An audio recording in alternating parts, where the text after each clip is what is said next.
Selamat berjumpa kembali saudara-saudari yang saya kasih dalam Tuhan kita Yesus Kristus, khususnya umat Paroki Narang. Apa kabar hari ini? Pasti Anda selalu sehat karena Anda selalu tersenyum meskipun di rumah saja, meskipun senyum di balik masker saja. Pada hari raya kenaikan Tuhan ke surga ini, saya mengajak Bapak Ibu saudara-saudari untuk mendengarkan pembacaan Injil Matius bab 28 ayat 16 sampai dengan ayat 20 dan merenungkan secara bersama renungan yang berjudul Kasih Kristus Tidak Pernah Turun Naik. Tuhan bersamamu. Inilah Injil Tuhan kita Yesus Kristus menurut Matius. Sesudah Yesus bangkit dari antara orang mati, ke-11 murid berangkat ke Galilea, ke bukit yang telah ditunjukkan Yesus kepada mereka. Ketika melihat Dia, mereka menyembahnya, tetapi beberapa orang ragu-ragu. Yesus mendekati mereka dan berkata, "Kepadaku telah diberikan segala kuasa di surga dan di bumi. Karena itu pergilah, jadikanlah semua bangsa muridku, dan baptislah mereka dalam nama Bapa dan Anak dan Roh Kudus, dan ajarlah mereka melakukan segala sesuatu yang telah kuperintahkan kepadamu. Dan ketahuilah, aku menyertai kamu senantiasa sampai akhir zaman." Demikianlah Injil Tuhan. Para sahabat Yesus yang terkasih, percaya atau tidak, ada sebuah kenyataan yang mengatakan bahwa tidak semua orang yang pernah melatih sepeda motor pada akhirnya menjadi pengendara sepeda motor. Sedikit banyak orang yang stop karena pernah jatuh dan terluka. Apabila kenyataan ini dibawa masuk ke dalam pengalaman panggilan hidup apapun, kita tentu sepakat bahwa setiap panggilan hidup memiliki kesusahannya masing-masing. Terkadang bahkan seringkali kita jatuh dalam dosa dan perasaan kita terluka. Tetapi yang membuat kita bertahan hingga saat ini, entah sebagai suami istri Katolik, sebagai pastor, sebagai suster, sebagai bruder, maupun sebagai frater adalah keputusan diri untuk bangun kembali dalam semangat tobat. Ke-11 murid Yesus yang pergi ke Galilea tidak jauh berbeda dengan kita.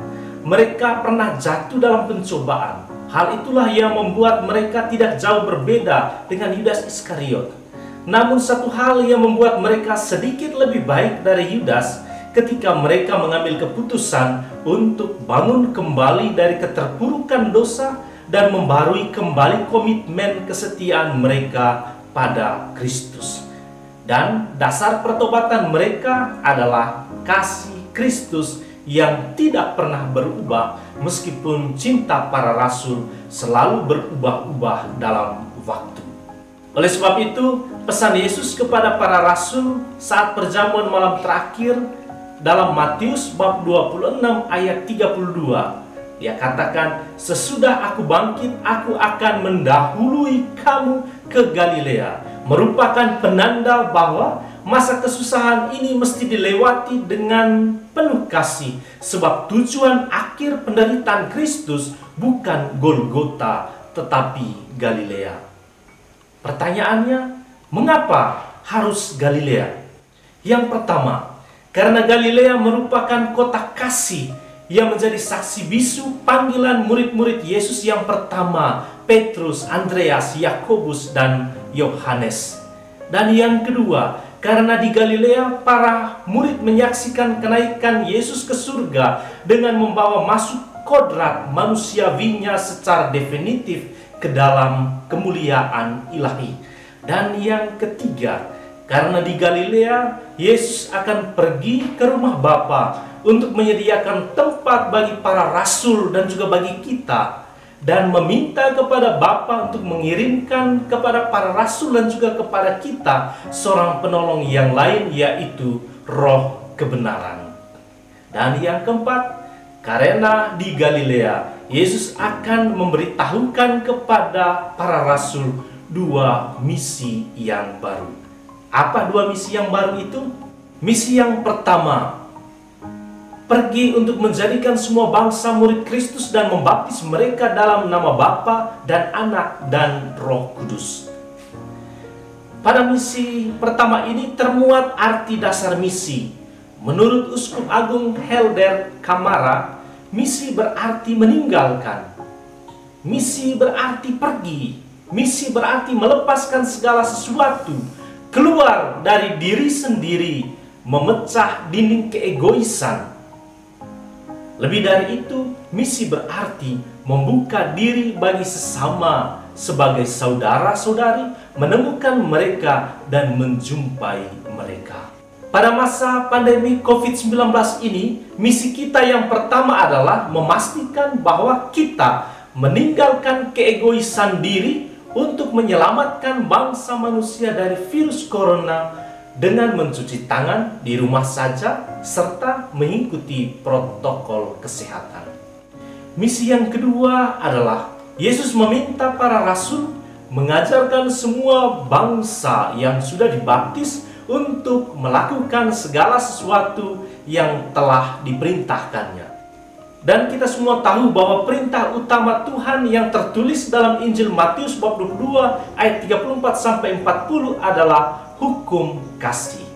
Kasihilah Tuhan Allahmu dengan segenap hatimu dan dengan segenap jiwamu dan dengan segenap akal budimu. Itulah hukum yang terutama dan yang pertama. Dan hukum yang kedua yang sama dengan itu ialah kasihilah sesamamu manusia seperti dirimu sendiri. Pada masa pandemi COVID-19 ini, kita bisa saja mengalami kekurangan uang. Kita bisa saja mengalami kekurangan makanan, kekurangan sarana rekreasi. Namun dalam misi yang kedua, Yesus meminta kita untuk tidak kekurangan kasih. Sapaan kita dalam keseharian hidup mesti sapaan kasih, bukan bahasa sindiran yang menyakitkan sesama. Rangkaian kata-kata kita di media sosial juga tetap menggunakan kaidah kasih, bukan kata-kata yang memantik permusuhan. Kegiatan sosial kita, apapun jenisnya, tetap menjunjung tinggi martabat manusia. Saat tangan kananmu memberi, janganlah tangan kirimu selfie. Saudara-saudari yang saya kasih dalam Tuhan kita Yesus Kristus, tentu kita menyadari ketidakmampuan diri kita dalam melaksanakan misi ini. Dan Yesus tahu bahwa kedua misi ini amat berat. Oleh karena itu, Injil pada hari Minggu Paskah ke-6 kemarin memberi kita pemahaman akan maksud kenaikan Yesus ke surga yang kita peringati pada hari ini.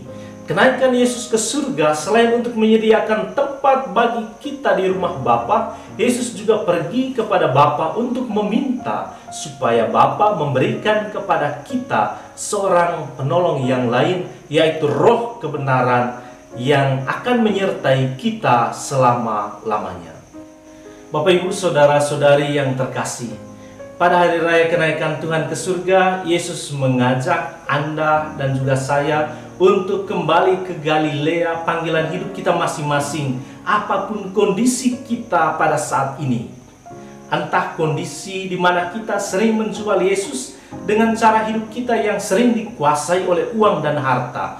Entah kehidupan kita yang sering menyangkal Yesus melebihi penyangkalan Petrus.